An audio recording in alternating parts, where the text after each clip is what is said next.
தாவடி அம்பலவான கந்தசுவாமி கோவில் மகா கும்பாபிஷேகம். கர்மாரம்பம் 27/6/2025 வெள்ளிக்கிழமை. எண்ணெய் காப்பு 1/7/2025 செவ்வாய்க்கிழமை காலை 7 மணி முதல் மாலை 5 மணி வரை.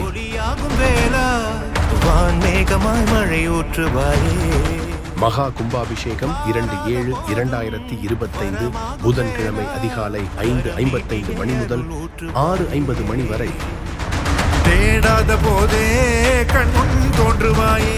மகா கும்பாபிஷேக நிகழ்வுகள் அதிகாலை 4:30 மணி இலங்கை நேரம் முதல் சிவன் தொலைக்காட்சியில் நேரலையாக காண்பிக்கப்படும். நேரலை அனுசரணை தாவடியூர் ஆறுமுகம் கமலேஸ்வரி குடும்பம்.